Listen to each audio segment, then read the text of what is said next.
Some stories are never finished. They're just filed away. Welcome to Chronicles of the Obscure. Imagine a place so familiar you could walk it blindfolded. A place you've known your entire life. Now imagine that place simply swallowing you whole.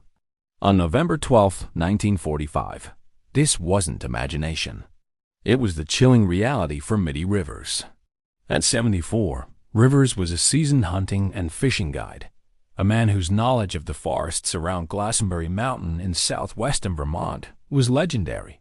He knew its every trail, its every creek, its every secret. Or so he thought. That afternoon, he was leading a group of 4 hunters back from a trip.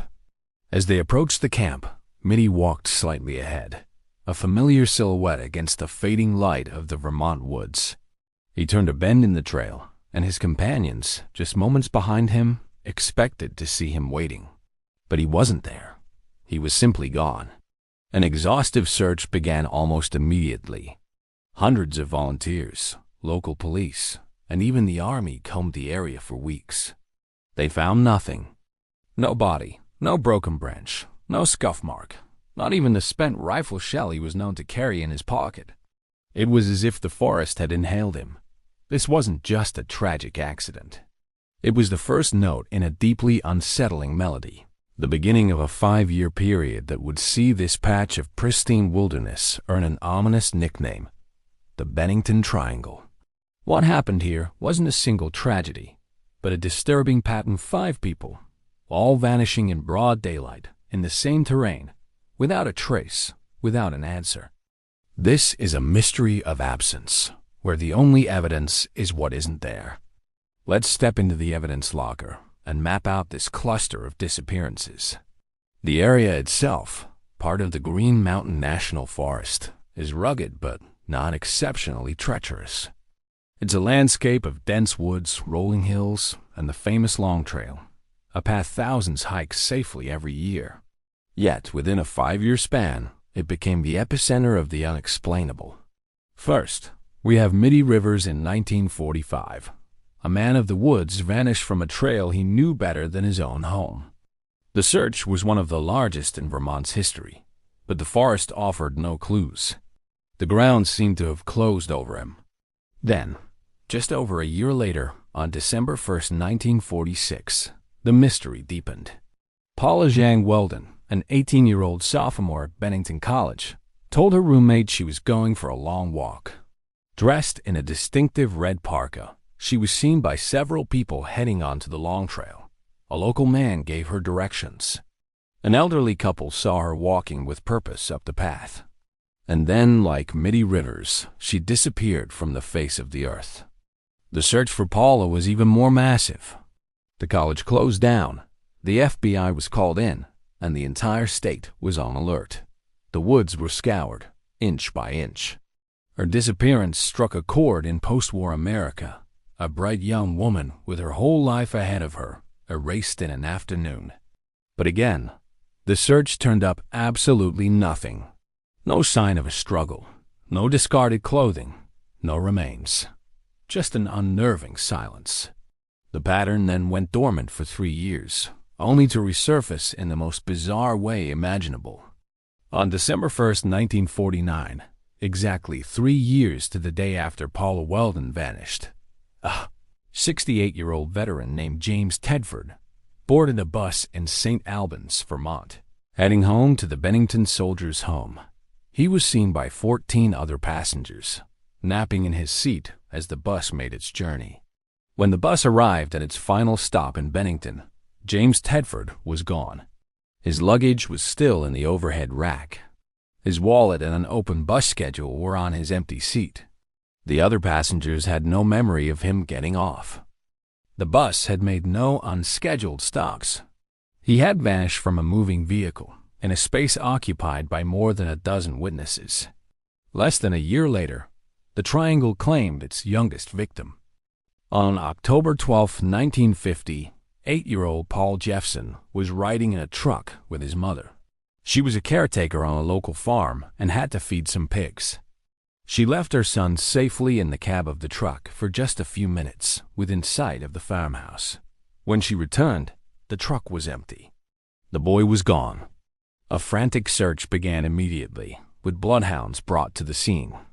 The dogs tracked Paul's scent directly up a local road, but then, at a particular intersection, the trail went completely cold, as if he had been lifted into the air. Despite one of the most intensive searches in the state's history, no sign of Paul Jeffson was ever found. And finally, just 16 days later, on October 28, 1950, 53-year-old Frida Langer and her cousin went for a hike near the Somerset Reservoir. Frida was an experienced hiker, familiar with the woods. At one point, she slipped and fell into a stream. She told her cousin she wanted to go back to their campsite to change into dry clothes, a short half-mile walk on a clear path. She started back. She never arrived. For 2 weeks, 5 separate searches involving planes, helicopters, and 300 searchers found nothing. The weather during all these disappearances was clear. No sudden storms, no extreme cold. Just ordinary days that ended in extraordinary emptiness. But Frida's case had a final, baffling postscript. 7 months later, in May 1951, her body was found by 2 fishermen. It was in an open clearing, an area that had been searched repeatedly, exhaustively, by dozens of people. The state of decomposition was such that no cause of death could be determined. She was found in a place where she couldn't have been, after vanishing from a place she should have been safe. So, what happened in the Bennington Triangle? Let's open the theory board. The most straightforward explanation is a serial predator. Post-war America was a time of great social flux, and the idea of a killer stalking the remote woods isn't impossible. This person would need incredible skill to abduct 5 different people of varying ages and physical abilities without leaving a single trace of evidence. But why these victims? An elderly guide, a college girl, a veteran, a small child, and a middle-aged hiker. There's no clear pattern. And with the exception of Frida Langer's mysteriously placed body, no remains were ever found. A killer usually leaves some kind of forensic signature, but here, there is nothing. Theory 2 points to natural hazards. The Green Mountains are wild. Could the victims have fallen into hidden sinkholes, abandoned mine shafts, or been swept away by deceptively strong currents? It's plausible for 1, maybe 2 cases, but for all 5? And for their disappearances to be so complete that not a single shred of clothing, a backpack, or a bone was ever recovered. Trained search parties covered these areas methodically. It defies probability that 5 separate tragic accidents could all result in the complete erasure of the victims. This leads us to more unconventional theories. The land itself holds a deep history. It is ancestral Abenaki land, and local lore speaks of a cursed area on Glastenbury Mountain, a place where the 4 winds meet and the unwary can be lost. Some legends describe a man-eating stone that is said to swallow anyone who steps on it. While compelling, these are stories. Others lean into the paranormal, suggesting the triangle is a window area or a portal to another dimension, where people can accidentally slip through. Some paranormal investigators have pointed to strange electromagnetic readings in the area, suggesting a natural phenomenon that could disorient people, or, in a more extreme view, have even more bizarre effects. Then there's the theory of coincidence. Perhaps these are just 5 unrelated, tragic events that occurred in the same general location over 5 years. The disappearances of a hiker, an elderly man, and someone lost in the woods are, sadly, not unheard of. But the vanishing of James Tedford from a moving bus and the disappearance of Paul Jeffson from a stationary truck don't fit the lost in the woods narrative. It's the sheer strangeness and variety of the disappearances, combined with their geographic and temporal proximity, that makes the coincidence theory feel insufficient. The Bennington Triangle label itself, coined by an author years later, certainly helped weave these disparate threads into a single, terrifying tapestry, amplifying the myth. The Bennington Triangle still casts a long shadow over the Vermont landscape. The stories are whispered in local diners and shared around campfires.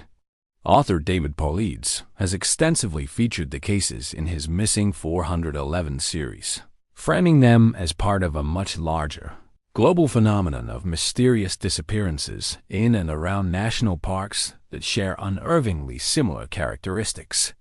Despite modern technology, drones with thermal cameras, advanced ground-penetrating radar, satellite imaging, the mountain has not surrendered its secrets. No new evidence has ever come to light.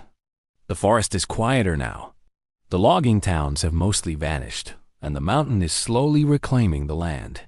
But the questions remain, hanging in the dense New England air. Can a place itself hold a mystery, or is it just a blank canvas onto which we project our deepest fears of the unknown? In the end, the Bennington Triangle is a mystery defined by its voids.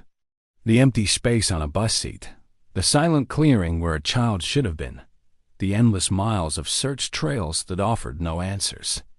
In our modern world of constant surveillance and forensic certainty, it serves as a powerful, unsettling reminder that there are still places where the map ends, where the woods are deep and dark, and where the line between the known and the unknowable is frighteningly thin.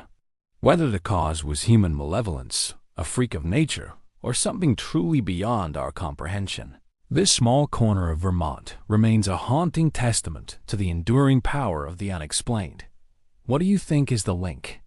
A single cause, or just tragic, terrible luck? Let me know your theory in the comments. Thanks for joining us in the archives. Subscribe to Chronicles of the Obscure for more stories that defy explanation.